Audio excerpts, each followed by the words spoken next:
Witness, add this to your testimony. The murder was planned. The rubber gloves prove it.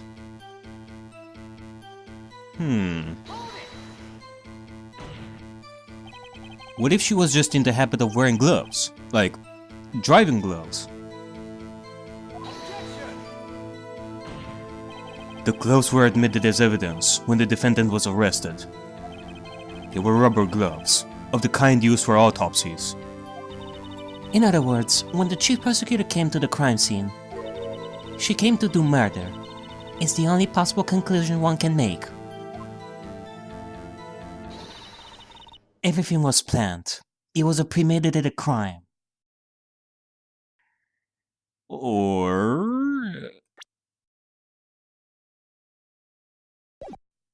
there is always the possibility that she wore gloves but didn't kill anyone. I mean, she could confess and offer the gloves as proof of her being the one that killed the detective, but maybe she was in cahoots with someone who actually did it. I mean, other than that...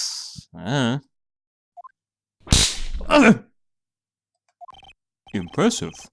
I'm sorry they took you off the I'm sorry they took you off the force, Miss Stark. This is bad. She's got them thinking that this was all planned. If she can prove this claim, the trial's already over. I've got to think of a way to show that this wasn't premeditated. Prove that this wasn't premeditated, eh? It's only a flash wound, Mr. Wright. We can make it. Emma, you just said that, like, multiple times by now. I know. Let's keep our heads cool. Let's not smile like that. And think about this.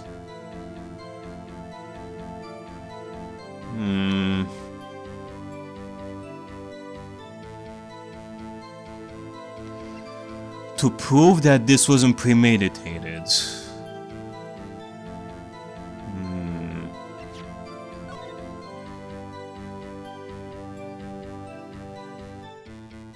Between 4 and 5:30, loss of blood. A single stab wound was found.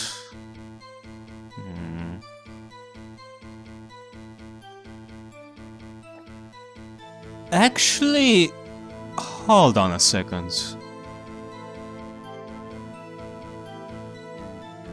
You're telling me that Lana Sky... Okay,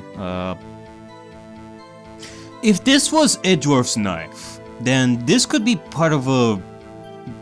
okay, this could be a part of a bigger plan that will put Edgeworth in danger later on, but... the point is... if Lana Sky planned all this, why not use a knife of her own? I mean, her using this particular knife that was in Edgeworth's car tells me that this wasn't solely premeditated, but rather improvised on first glance. I mean, yeah, okay, I guess that's one way of thinking. I don't know if Lana Sky actually planned to use Edgeworth's knife for this. But for what purpose though? I'm asking. Why kill Detective Goodman? Or rather, she would kill Detective Goodman, but why put Edgeworth in this situation as well? Of his knife being used, instead of using a totally different knife.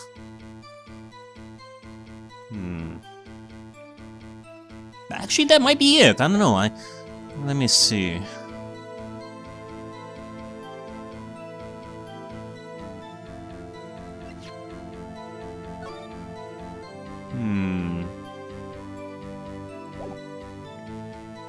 Okay, let me see about going to one of the statements over here and see. Saw the chief prosecutor standing next to a garish car. The murder was planned. The rubber gloves prove it. Let's see. What do you have to say about this, though? Witness, do you know what this is? Are you trying to test me? I sell box lunches for a living, you know. That's a knife. The knife. The knife that was in Mr. Edgeworth's trunk. Indeed, it is my knife. What's with this case? The bloody murder weapon. A red car. All belonging to the prosecutor there? The defendant is the chief prosecutor for the district, right? Mommy, our prosecutor are bad people. The defense has a request. We ask that the witness provide an accurate testimony. What's that, Rookie? In your testimony, you stated that Lana Sky planned this murder, and that's why she was wearing those special gloves. Seems like a natural conclusion to me. The gloves do indicate planning. However, why would she not also prepare the most important thing? The murder weapon? Exactly. Cause, think about it. If this was all planned, then the safest bet would be to have your own knife.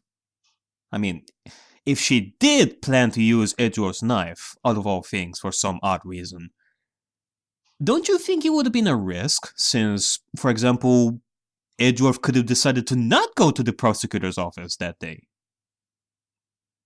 She would have been left without a murder weapon, if this plan hinged on using Edgeworth's knife specifically.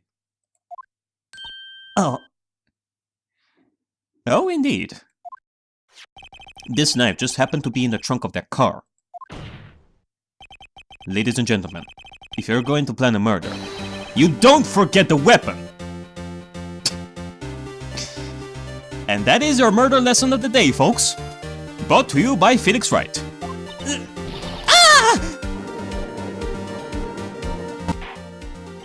Order! Order! Order! What the fuck was that scream? Great! Now the tide is turning in our favor. great shot, Mr. Wright. My sister as good as free. Well, maybe you are jinxing it, but it's far from over. Yeah, see, look at this guy. He's using his finger technique over here. Look at that. Look at that smirk of his. Right. I believe the next lunch you'll be eating is humble pie. What? Nah, I'm fine. Maybe you would prefer to eat the humble pie since you dislike it so much. Do it. Do it. Do it. Do it. I hope you weren't deluding yourself into thinking that the tide has turned. Not over such a trifling detail. But this shoots a hole in the whole premeditated theory. Pa. Okay, don't go all pa on me, sir. If there is someone who can pa in these trials, it is Manfred. You get that? Pa! The prosecution could care less if it was premeditated or not. The only one who seems to care is that lunch lady over there. The defendant, Lana Sky, murdered a detective with a knife. And that is the only thing the prosecution needs proof. Nothing else. Very good, Mr. Prosecutor. I suppose you think you're clever now. But you know as well as I do that she planned on killing him. It was planned. If she wasn't, why would she have been wearing? I believe I'd like to hear your testimony again. Witness, please tell us only what you saw, not what you thought. How dare you? My powers of deduction are not to be underestimated. Correct. Not to be underestimated, but rather underdeveloped. Really now.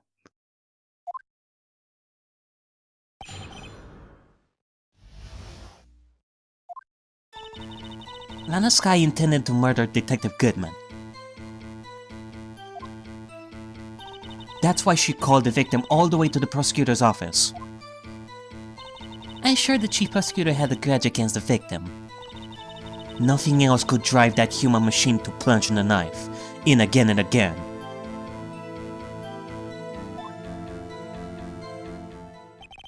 The victim was summoned from the police department to the prosecutor's office. Again and again, you say? It does sound a lot like premeditation, doesn't it?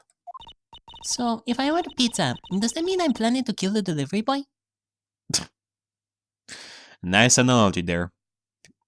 God damn it, people, Why do you keep reminding me of food? I'm so hungry right now. In any case, the defense may not cross-examine the witness.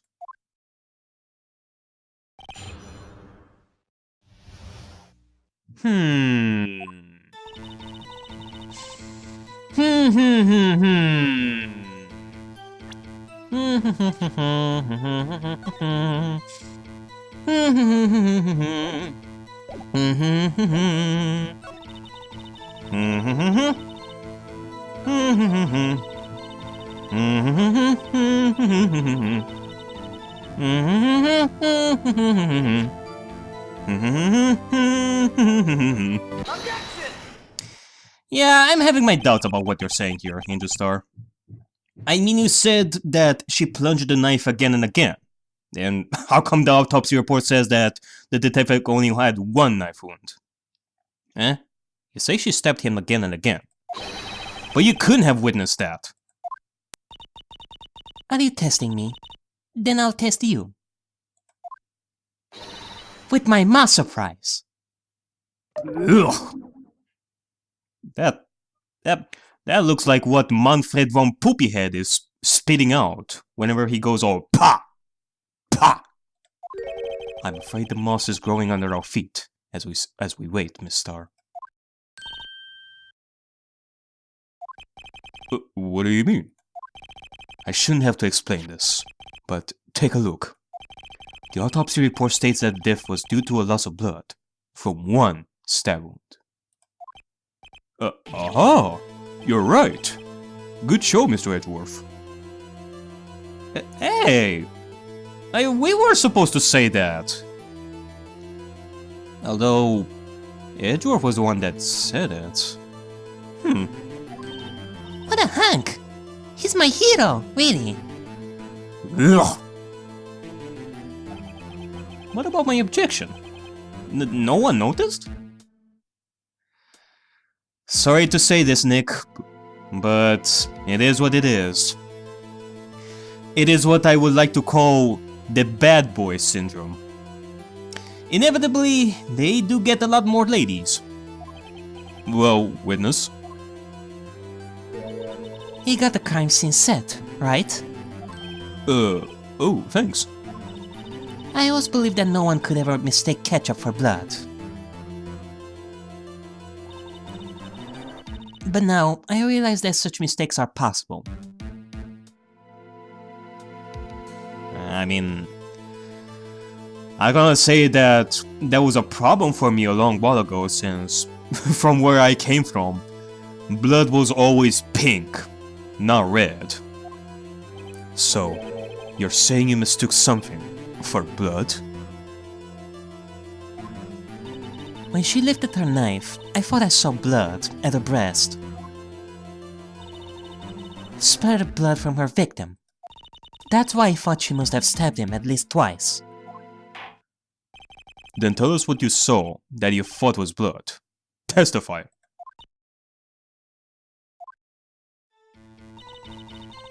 Her red muffler looked like blood to me. That's how ghastly the whole scene was.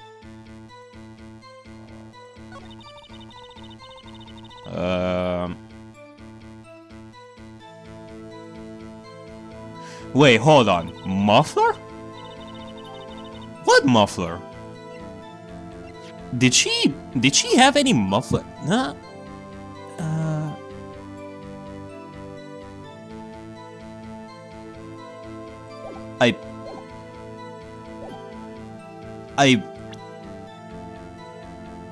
Angel, are you playing with us? I think I should present this. I mean, we don't see her wearing any muffler in this. Objection! Yeah, there you go. Miss Starr, I demand an explanation. The witness is clearly not suited for detective work. Edgeworth? But what? The suspect was not wearing a scarf or muffler of any kind when she stabbed the victim. Edgeworth? Hello? Nick was supposed to say that. Are you trying to steal his thunder? And you proved it yourself. With this photograph. Huh? But that can't be! Only a true professional could be so clueless. I'm sure you'll make a good lunch lady, have no fear. Harsh words, but good. The judge is being sassy. In the end, Mr. Rogers prevails. What was my objection? Chopped liver? Yeah, seriously, are we now handing our objections for prosecutors? Like hot bread now? Also, Emma, stop being a teenage girl. Doesn't it feel odd to you that a prosecutor is going against a witness? Doesn't that strike you as odd? But he was there.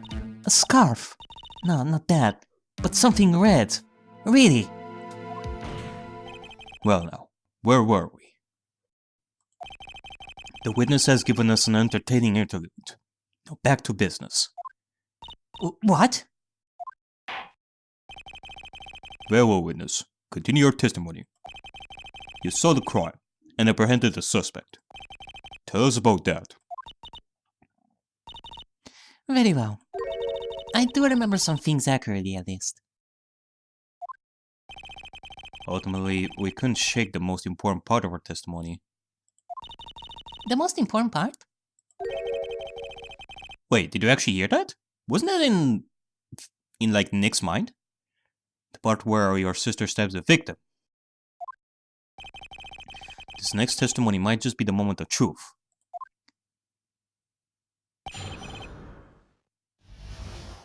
Huh, alright.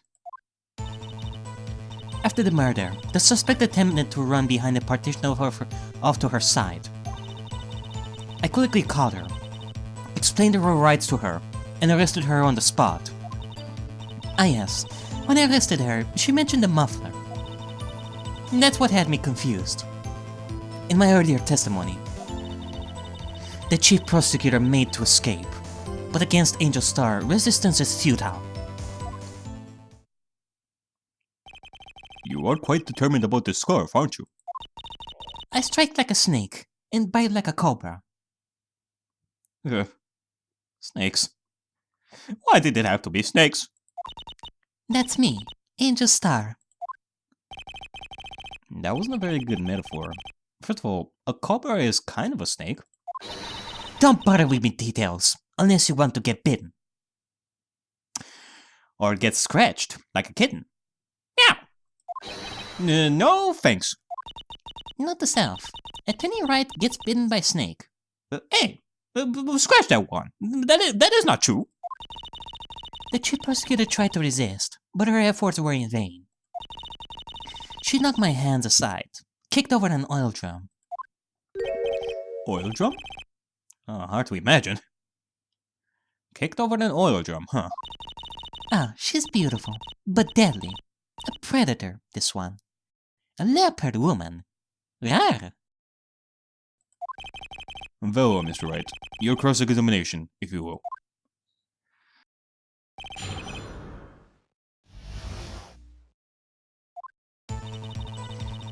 Alright,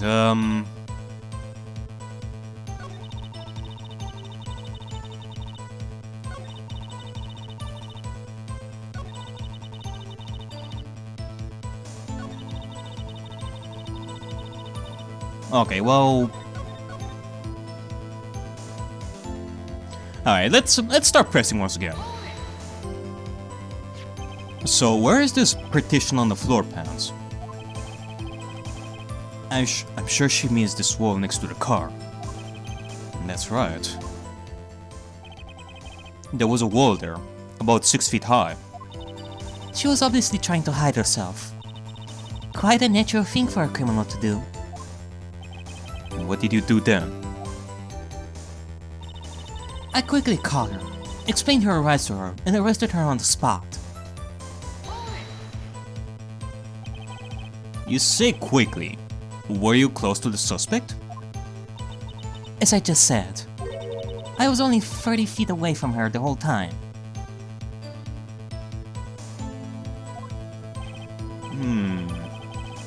Maybe I should press her for more details? Yeah. So you're saying that you tried to catch her? I'd like to see this on the floor plans, just to be safe.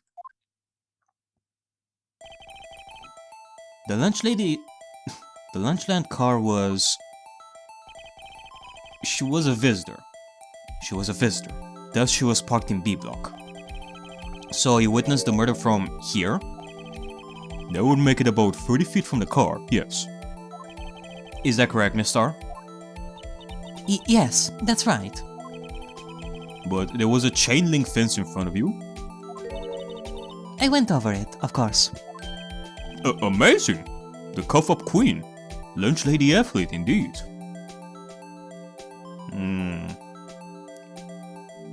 Okay... I was about to use this against her, to ask her how it would be possible for her to try and catch Lana Sky, since, well, there was a fence separating them. I mean, still, that begs the question. You would have taken her a little time to climb over the fence. So, she couldn't have gone to my sister that fast. Yeah, that is also a good point. Yeah, the fence was about 9 feet high, too. How come the Sky didn't get away?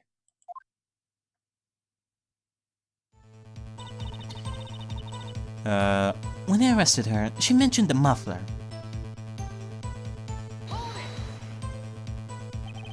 She mentioned the muffler?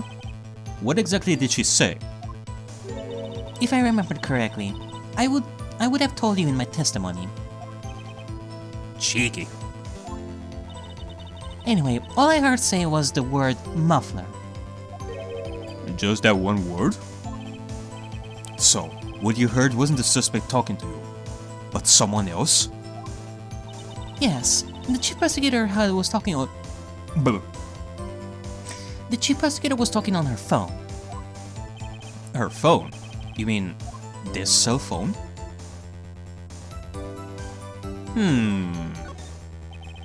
By phone, do you mean this cell phone discovered at the crime scene?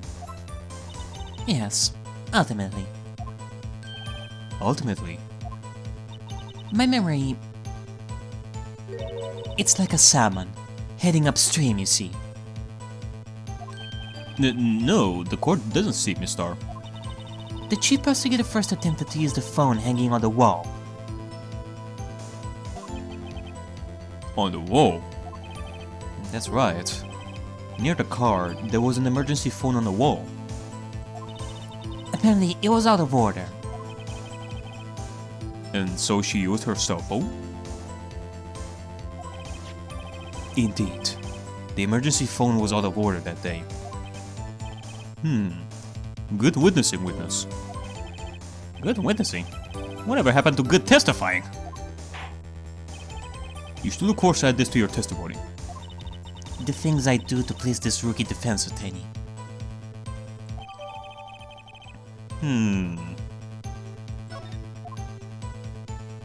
Alright.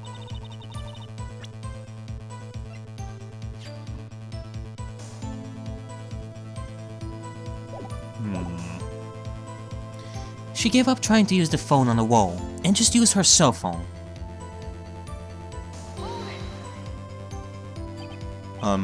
Do you think you could restate your testimony for the court? Aha! I was going to ask the same thing. I'll only say this one time, so listen close, rookies.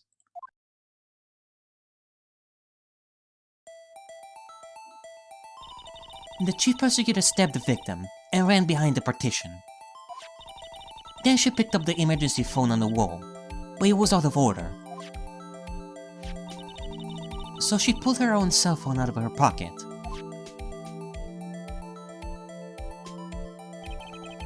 And during that time, you climbed over the chain link fence. Then, when I boldly grabbed her arm, the chief prosecutor hung up her phone. And you saw her doing this? What is it, Mr. Wright?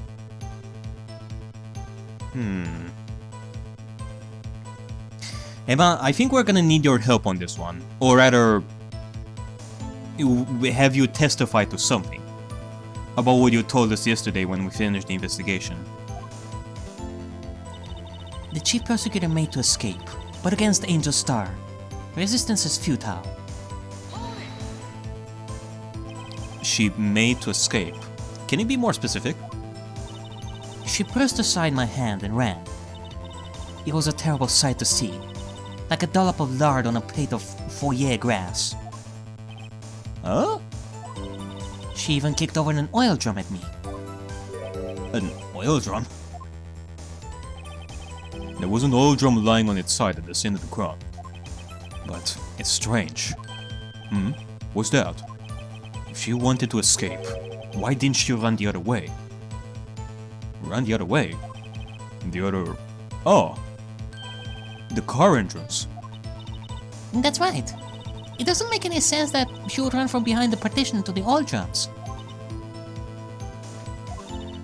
Excellent. More mysteries. I wish you could solve a few before finding more, though. In we solve a bunch of mysteries. Out we get new ones, like a lot more. So Miss Guy tried to run. That's why my sister's so suspicious, Mr. Wright. Not as sorry as I am. But she didn't do it. You have to believe me.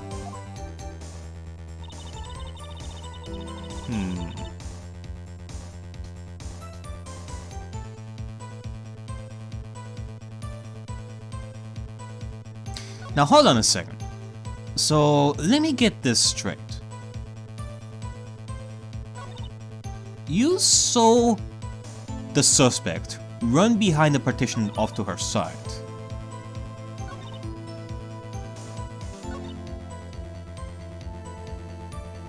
And you saw her trying to use the phone on the wall.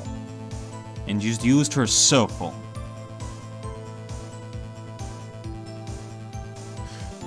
Let me see about this. Wasn't there like Okay, so Angel Star was on the right side. She climbed over the fence and went to Lana Sky behind the partition.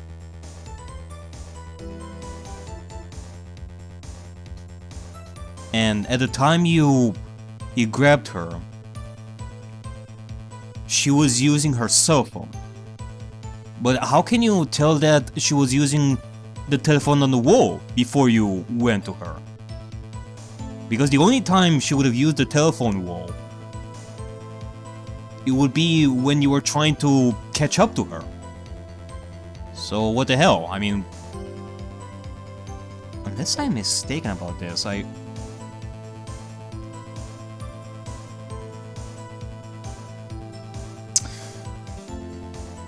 Nah, you know what? This is a matter of perspective once again. Unless there's something else. Nah, you know what? Let me see about this. Objection! I have to conclude that you have a personal grudge against Miss Lana Sky. Yep, a very deep grudge. I mean, Jesus. Objection! The witness is a former detective. Her testimony is unmarred by personal bias. Wow, who would have thought you would be my knight in shining armor, prosecutor? You, who, together with the chief prosecutor, kicked me out 2 years ago. Ooh. Well, Miss Star, this is a fatal contradiction with your testimony. How do you explain this?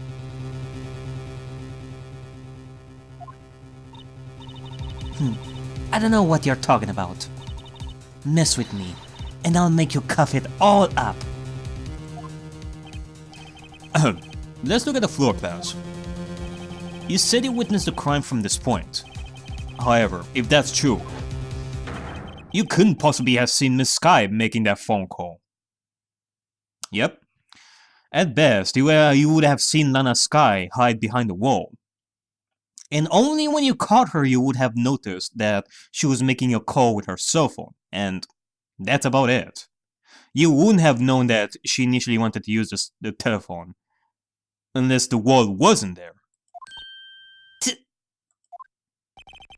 I believe you see what I'm getting at. That emergency phone was on the back side of this partition. If indeed you were in B block, you couldn't have seen it!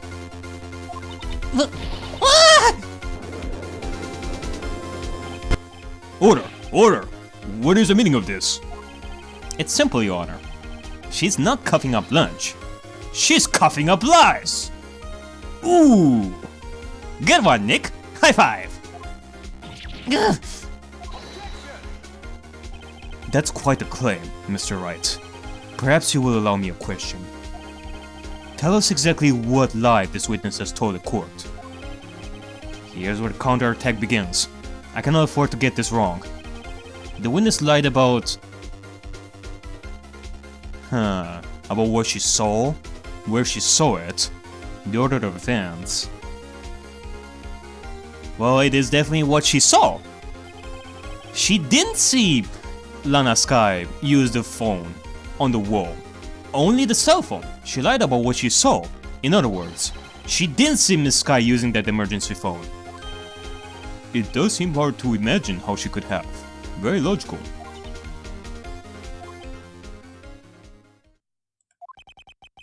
What's the matter, sir?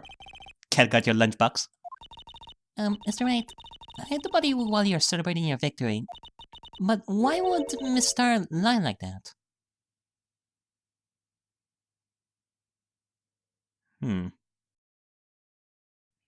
That is a good question.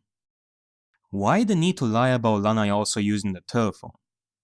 Using the cell phone is the outcome, whether she tried to use the telephone on the wall or not. Yeah, I mean, the problem is that she lied about that in her testimony, which is suspicious, so it had to be addressed. Huh? Why would she say that my sister had tried to use the phone, but failed? It doesn't make any sense. Why lie about something so insignificant?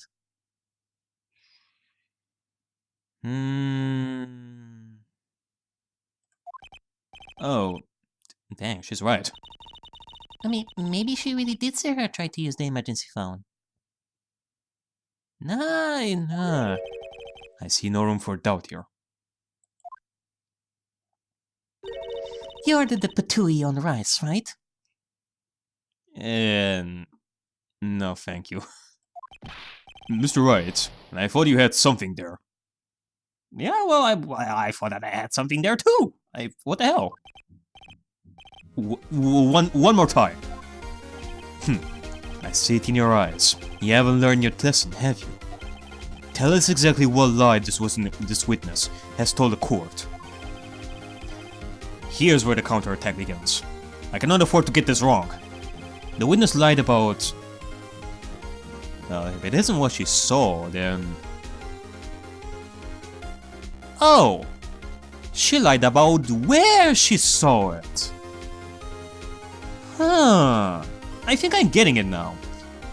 She must have seen Lana use the telephone. But since it's impossible with the wall separating them, this could mean that maybe she was somewhere else when she saw Lana. Hold on a second. Like this...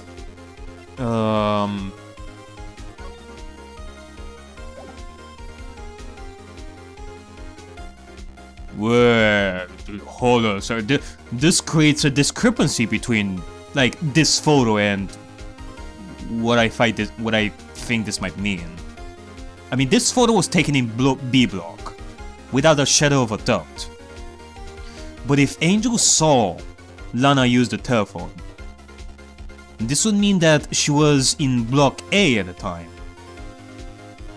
Which would mean that this wasn't taken after the crime. Ah, you're such a liar, lunch lady. You're such a liar. She tried to use the emergency phone, but it was out of order. What is significant about this fact? Nothing. It would be pointless for her to lie about it. Pointless to lie? I see. The witness did actually see Miss Sky using the emergency phone. In other words, Miss Star witnessed the crime from a different location. A different location? Now that's a pointless lie, if I ever heard one. Before you call my lie pointless, at least let me tell it! Yeah, you had your spotlight till now, Edgeworth. But since you don't seem to know where this is going, it is time for us to show you. In the next part, because right now we're gonna end the Ace Attorney part, like right over here. And we're gonna continue the idea in the next part. For right now, like before I end this in its entirety, I wanna do something. And it's not related to Ace Attorney. Like for those of you who are not interested in Danganronpa, for those of you who haven't watched me go through Danganronpa, for those of you who are not interested in characters such as Himiko or Kaito, you can exit the video like right over here. But for those of you who are avid watchers of my channel and watch to my Danganronpa seasonal, you can stick. And the point is, I do want to do this like right here, like right now, since at the time of releasing this video, it's gonna be like for December and such. So I want to do this like right now. And well, here we go. Happy birthday to you. Happy birthday to you. Happy birthday, dear Himiko and Kaito. Happy birthday to you. Hooray! Happy birthday, Himiko and Kaito. Ah, you both are such lovely people. And Himiko, I do have one special present in store for you. It's not yet finished. I still have to work on it. It would have been really, really nice if I was able to finish my present like today, but since I wasn't able to, I guess this is gonna be it for right now. And I'm gonna offer you the present when it's gonna be done. So, yep, I said my happy birthdays. See you in the next part, folks.